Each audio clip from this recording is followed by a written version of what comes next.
want to talk with you today a little bit about objections, complaints, and stalls. What is the difference? What's the difference between an objection and a complaint and a stall? It's something that salespeople have a difficult time with. Understanding when to actually track down some of these objections that customers throw at them. And I want to talk a little bit about that today. And I also want to give you a rule. And my number one rule is to always treat an objection as a complaint until your customer further validates it. What does that mean? Simply, if a customer has an objection that seems to be an objection, just blow past it and tell them, I understand. Let's go ahead and move forward with this. Go ahead and sign here and here. That's just a simple method of moving past an objection, treating it like a complaint.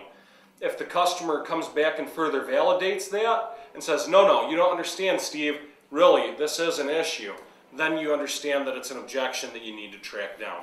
Now, a lot of customers will continue to throw different things out there, different complaints, different stalls out there, different tactics to slow you down. And the thing is that they'll begin to respect you when they realize you're not just going to run down every objection that is thrown at them. Rather, you're going to move past them, treat them like a complaint until they're further validated. If the customer further validates that objection, then you're going to go ahead and handle those. You're going to handle those as true objections.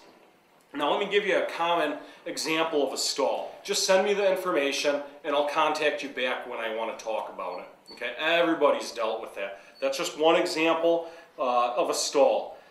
Here's another one. We'll look into it and we'll give you a call back once we've done so. That's another common stall that happens. And so there are different techniques and strategies that I teach that will help you out with those in those situations. Another common one is I have to speak to my partner, I have to speak to my wife.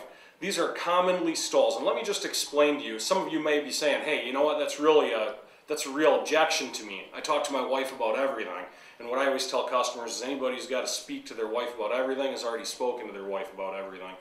So let's go ahead and move this deal forward.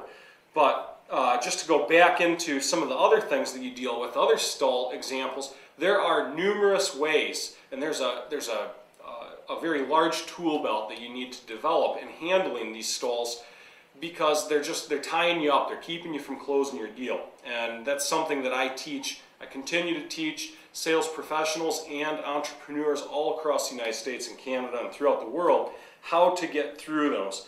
I want to give you a complaint example, okay? For example, when I go into a store, if I go into a Burberry store, for example, I may go into that store and actually complain to the clerk and say, this jacket is expensive, or maybe this jacket is too expensive. But what happens when I go in there? Let me give you some examples, okay? Number one, I'm going to a Burberry store, I know it's going to be expensive, right? Does that mean that I'm not going to buy the jacket? No, not likely. So just put this in your mind. Think of the buying habits of the people that you're working with. Think about what the psychology of the complaint is, and then determine that it's really simple to move past that. You know, when you go into a Burberry store, the retailers, they're accustomed to dealing with people who would come in and complain, just like that. And what you've got to realize is that how do they handle it? They say, I understand, sir, would you like me to take the jacket to the counter for checkout? That's exactly how they deal with those. Why? Because they understand that people are going to complain about the expense of the jacket, but it doesn't mean they're not going to buy it. So, back into our discussion about objections, complaints, and stalls. I hope that you get somewhat of an understanding in the differences between objections, stalls, and complaints. Realize that there are differences, and always, the number one rule that I said is always treat an objection like a complaint until it's further validated by the customer. Always treat it that way. And just move past it, ask for the sale. If they further validate it, handle the objections, and then move into your close. Thank you.